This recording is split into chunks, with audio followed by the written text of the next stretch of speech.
inshallah na fulcha hires ni kennuu danda'u haatiin deemee jiran irraa. Okay inshallah itti naafuu fi abbaa innut qubeen kan kee abbaa ittee abbaa nagaati abbaa nagaa na fakkaate jazakallahu khairan tufu abbaa nagaa hireen keessan.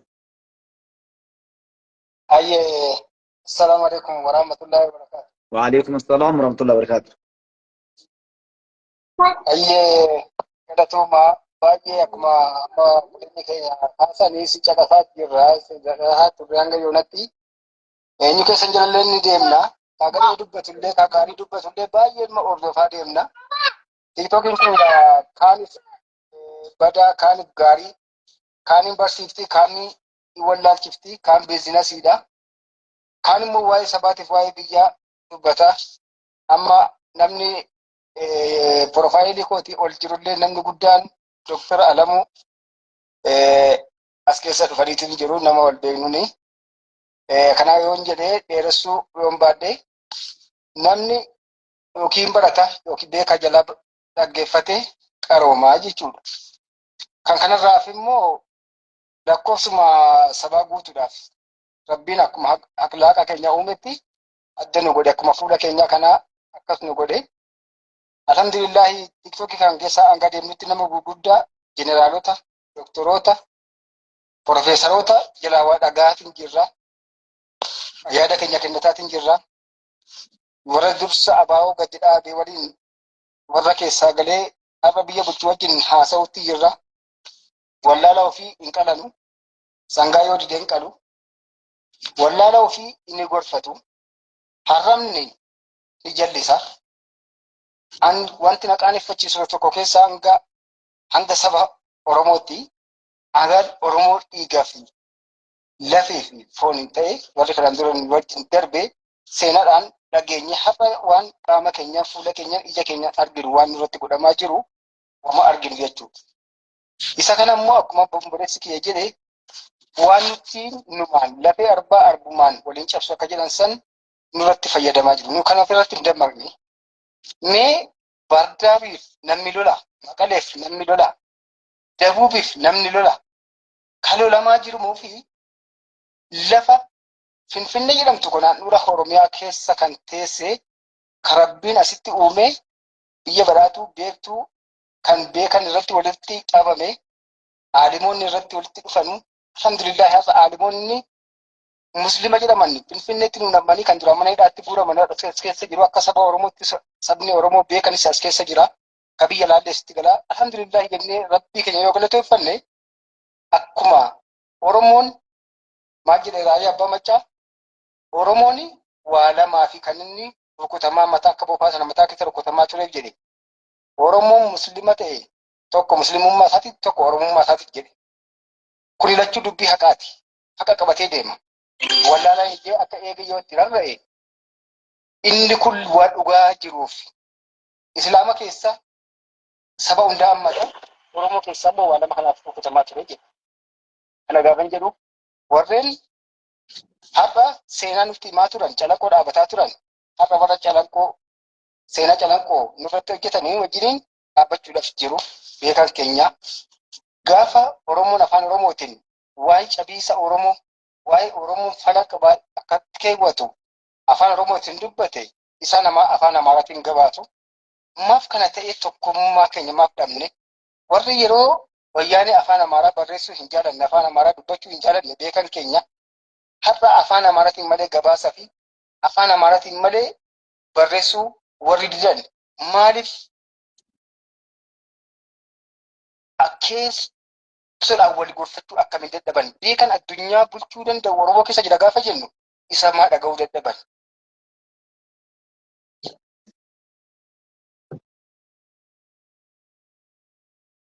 Mala keessanii haala Oromooti. Kalli kun maali jedhanii maa gadi hin barreessine. Dheengadda seenaa argine morma harka muraa fi harma muraa calanqoo ka jennu. Dheengadda mucaa waggaa 12 morma muraadhaa agarre. Waraana shan isaa ta'u waraana waan isaa ta'u morma muranii uleetti fannifatanii deeman agarre. Garaan keenya buudhisee miti. Sanas qabsoo Oromootiif bahee haa jallisus haa sirreessus. Kana sirreeffatanii Oromoo keessatti deebisanii wal qajeelchuu dadhabanii har'a faannoo fi Eertiraa wajjin akkuma seexanallee yoo ta'e nama Abiyyi Ahmad garagalchuu wajjiniin firoomnee deemna jedhe fokkataan amaaraa tokko siyaasa maal jennaani akkuma sana warra sana wajjiniin dubbii lama lakkii faannoon kan sabaa bahee jira jedhee gaafa beekan keenya Jawaar Mohaammed dubbatuni maaliif kana jedhee agabee wallaalummaa kiyyaatti dubbadhe isa gamagamuuf miti isa qorachuuf miti akka tokkotti dubbiin jallisanii fi immoo sirreessanii ijjatanii bakka tokko qaqqabu kan hin jedhu ammallee Oromoon dammaqee tokko ta'eetiin jira. Namni har'a lafaa kaasee Oromoo tokko ta'uu dhorku hin jiru. Beekaa wallaalee sangaa roobitii fi sangaa loonii ta'ee jira. Isa kana waan tokko jedhee xumura. Samoona kana Marroo fi Abiyyi mariitti deebi'anii araara isaanii godhamuuf jira jedhamee yeroo dubbatamu kan fuulli isaa kun gurraachatu jira Oromoo keessa.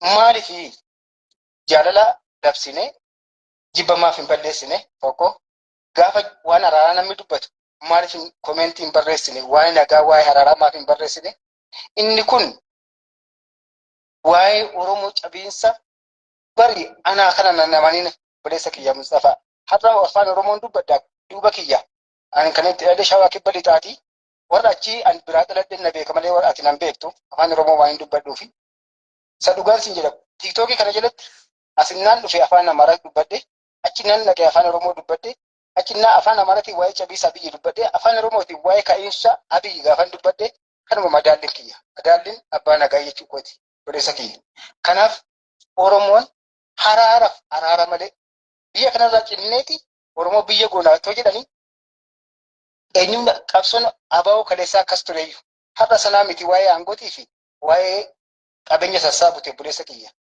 Dararriin guddaan ni jira. Jawaar Arsii ta'ee fi maal ta'ee fi miti bar. Jawaar Oromoo ta'eef deeggaraa turre. Arsiin maquma Shawaa Arsii Baalee jechuun kun nu cabsuudhaaf. Oromoon teessuma lafaatiin akkas maqaa lafaatiin maqaa moggaasa malee Oromoon inni isaa Oromuma oodhuma. Isa kana haa dhiifnu warra as keessatti silallee Jawaar Arsii waan ta'eef maqaa balleessaa jira warri jedhe isa kana akka dogogguraatti of ilaaluun qaba. Eenyummaan qabsoo Oromootiif bahe malee qabsoo naannootii warri bahe warri maqaa balleessa akkana jedhee bahe akka nam tokketti maqaa isaa kaasuu qabna malee akka Oromoo Arsii, Oromoo Baalee, Oromoo Wallaggaa jennee kaasuu hin qabnu. Adiraa taatayyaa Oromoo inni kun cabiinsa Oromoo keessaa isa tokko. Qabiinsa Oromoo keessaa isa tokko maqaa lafaa dhahee asirratti wal qorachuun kun nu haafuu duubatti hambisuu Oromoo akeekkachiisan jedha. Wassalaamu alaikum warahmatullahi wabarakaatu.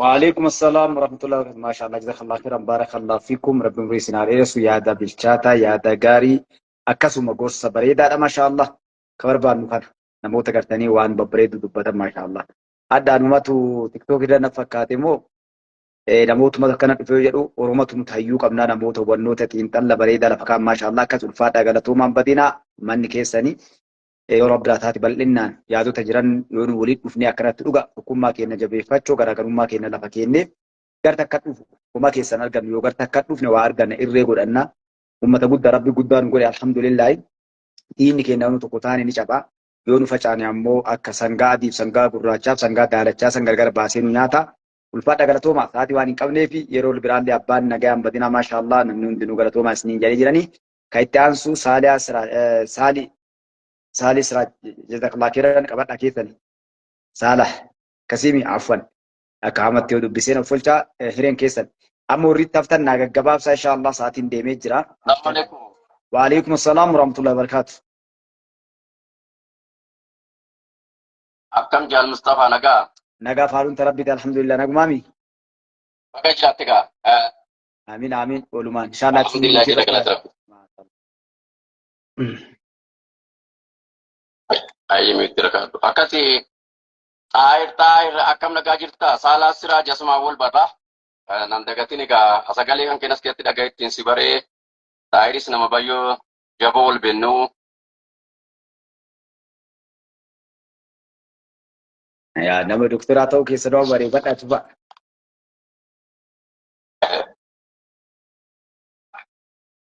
إن جدنا فكات إن تفهمي نجام نجام Okay. Namoonni waliin beekanii beektanii dhiifama. Namni walirraa wal baraa deemaa itti faashamu. Akkasii jaalatiyyaa.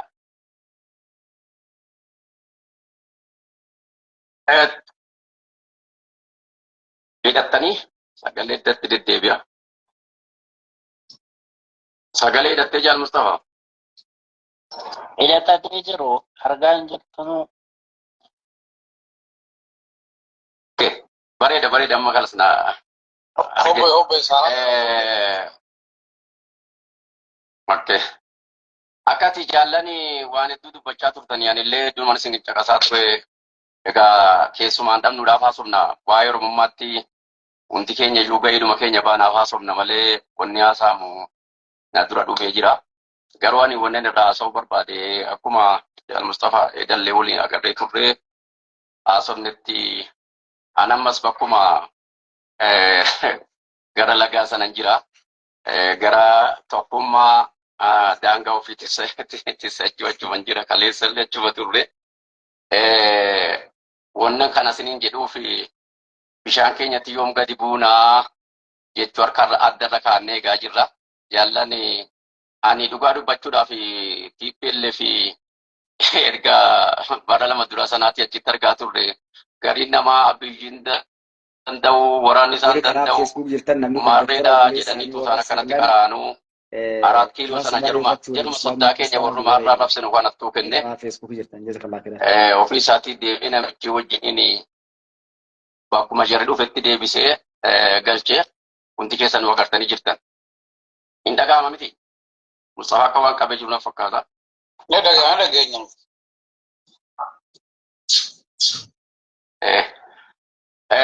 Wanna kana siniin jedheen maaliif alhamdulillah nuti Oromoon warra haqqaan biyya keenya irra jiraatu warra haqqaan kaleessas qabsaa ture warra har'aas haqqaan qabsaa jiru. Kana ani rabbii keenya qabannee shakkiin qabu biyya keenya akka tifsan. Garuu wannan warra tokkodha moo warra hamma itti fakkaateen social media kana irra jeessa akkuma nuti amma wal agarree waliin haasofnu kana qabsoo bilisummaa Oromoo yeroo kana TPLF qabsaanu abashoonni qabsaan nutis qabsaa'uu qabnaa hin bilisoomne fiigaa jiru jira bilisummaan kun ka qiyaamaa ta'ee fi ka duniyaa ta'e illee hin beeku.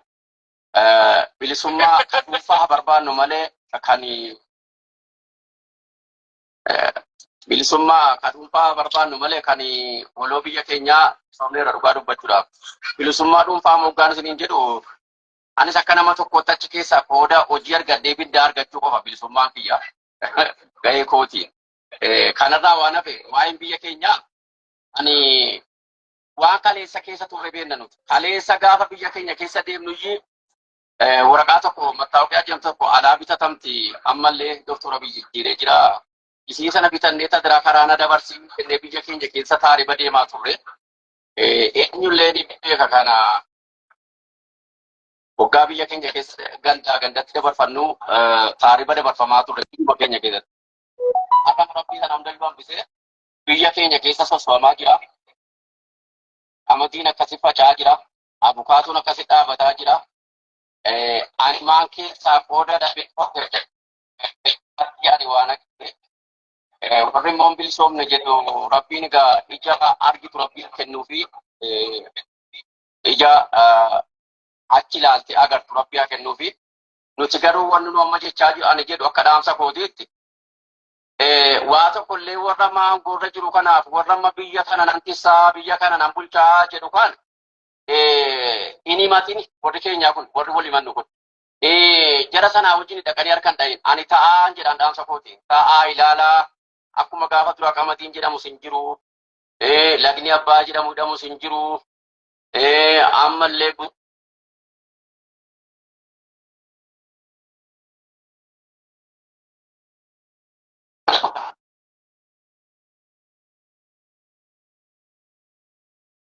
tun barbaada. Isa gara mootummaatti wannan itti darbuu barbaadu.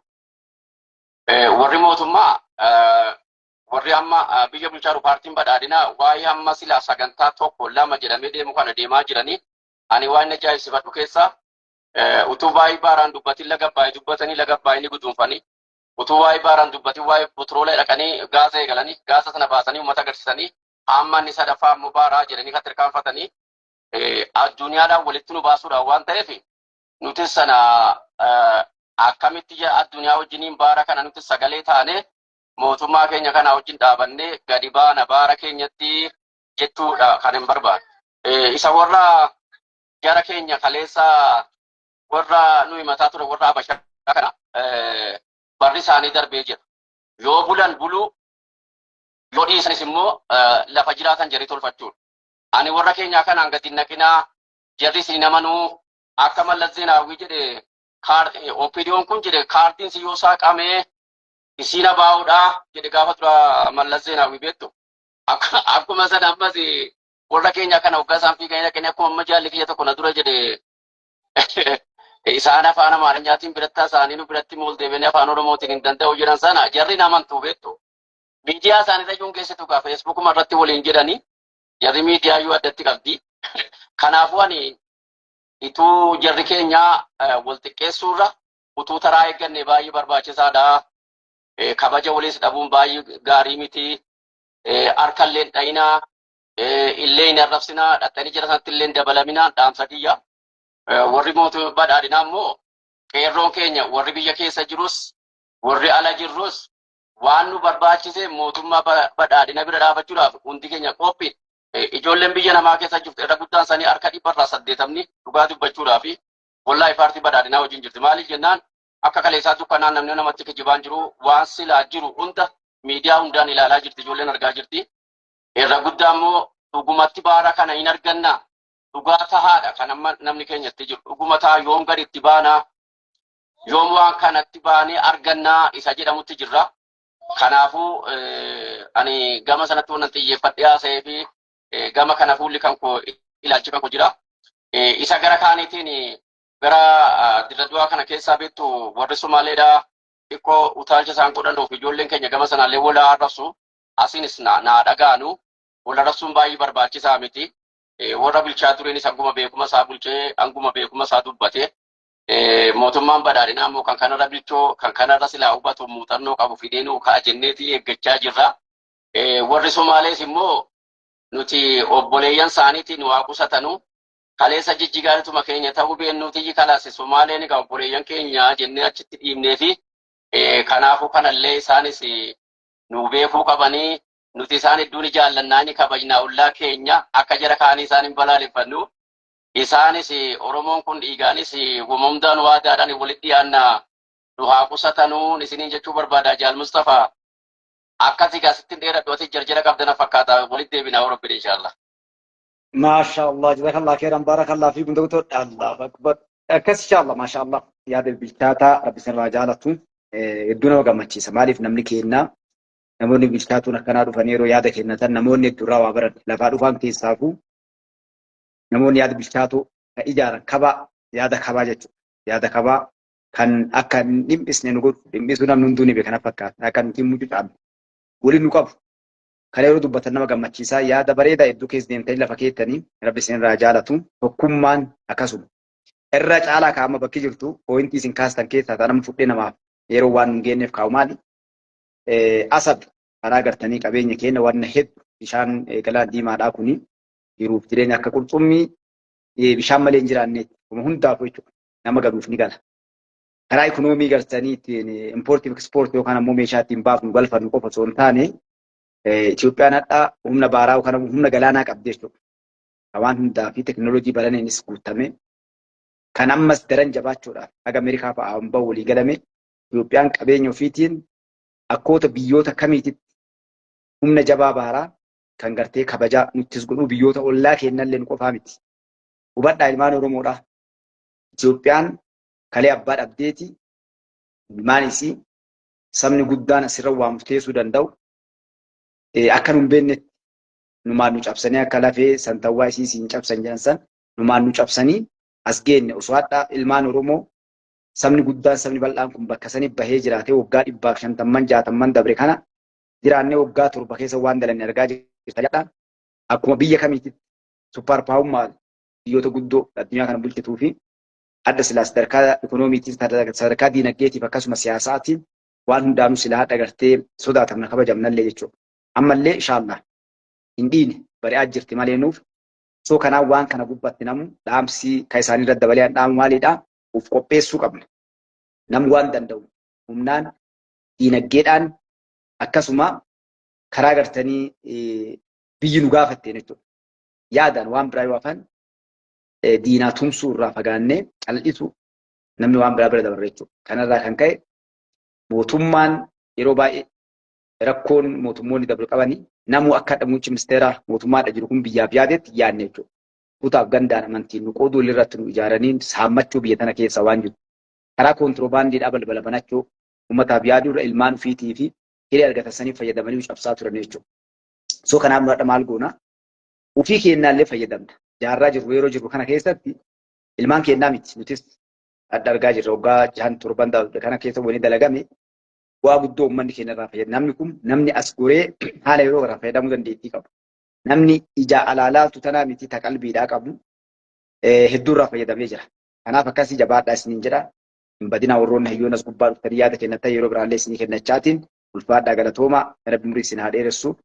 Rabbiin gartee nullee warra osoo namas dollomin biyya namaallee daangaa kenna. Ollaa kennallee osoo hin tuqin haqa ofii hojii yeroo dhaabbatu rabbi nu waa godhu jechaa. Jibriil Huseeni, Jibriil moo Jibriil dhiifaa maqaa akka maleetu jee. Salaamu alaikum barakaatu. Wa alaikum assalaam wa rahmatullahi wa barakatuh.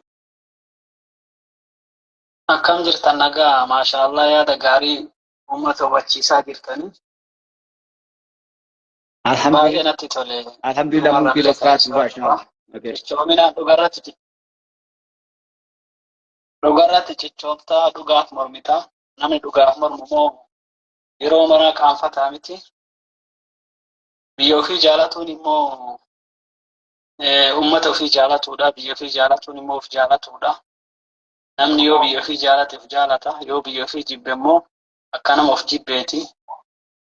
Yeroo tokko tokko namni baaspoora Itoophiyaa harkatti qabatee deema. Ani Itoophiyaa miti jedha. Mee biyya tafmate yoo Itoophiyaa miti jedha.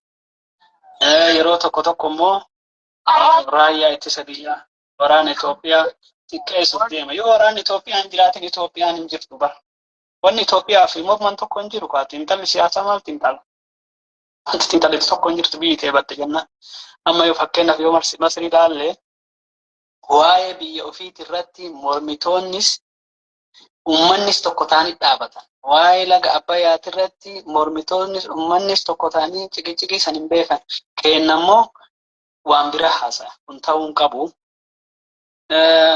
Hidhaan Abbayyaallee misooma kenna.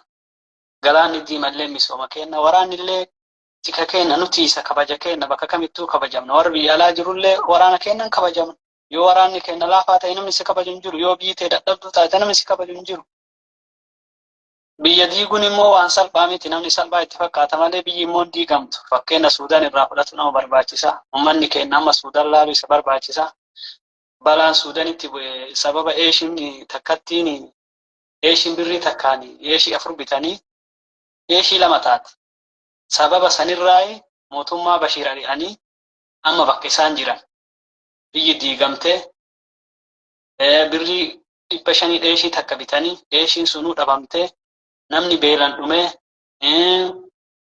hamaa kana keessa seentee baqattuu taate jechuudha. Biyyi duraan namni itti baqatu. Uummanni keenya kana laaluu qabaa. Wallaalaa laalniitiin uummata irratti waan hin taane jechuun hin ta'u. Biyya ofii abbatu eeggata. Nuti mootummaa keenya hojii jirraa. Waraana keenya hojii jirraa. Waan walloo invaayis gochuu hin danda'u kaameraa kan keenya laatu karaa feesbuukiitiin ta'uu taate waraana keenya biyya keenya waan gaariidha. Akkasii yaada gaarii kennattanii nama bilchaataa asirratti fidanii haasoftanii isin hordofaa jirra.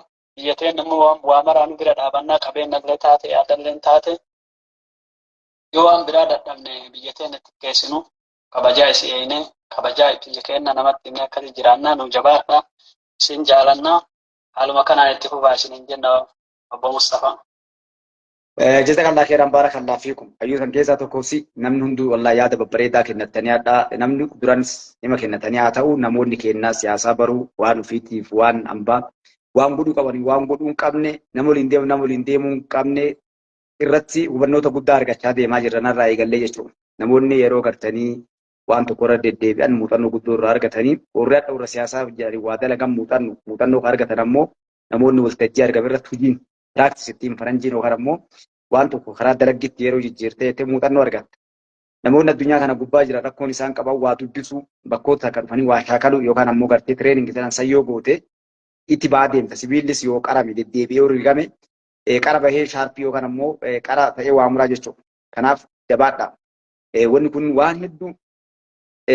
wanni hedduun saba keenya cabsite hinaaffa hirdi Oromoo keessatti warroota gartanii akkaataa itti walirra nu bulchisan nama jabaa hayyuu jala akka hin deemne namoota wallaaloo hamtuu warra garaaf deeman warra dantaa ofii qofa laalan sabaan laalle nu keessa bobbaasuudhaan rakkoo kanaan dhugaan kanaaf akkas inshaalla ulfaadha galatoomaa hundi namoonni gammaa dubbatee waan na dinqisu keessaa guyyaadhaa na fakkaattee nama askee jirutu akkas fudhateen beeku namoota hayyoota hedduutu dhufanii namoonni guddaan doktoroonni askee jiranii namoota gammaa dubbatan namoota umrii ganna 69 ni beektanii qabsaa'ota kalee warra gartee jeneraal Taaddasaa Birruu, jeneraal Waaqoo Guutuu, Tooris Jaarraa Abbaa Gata waliin qabsaa'ee miratu warroonni hubannoota qaban warra maatiin isaanii gaafa shinniggaa wareegame hunda as keessa jiranii haa ulfaatanii maashaallah rabbiin isaan haa dheeressuu namoota bilchinna qaban siyaasaa gaarii beekanii fi barumsa idil addunyaas ka diinillee wal bira qabanii warroota akkanatu jira jechuudha.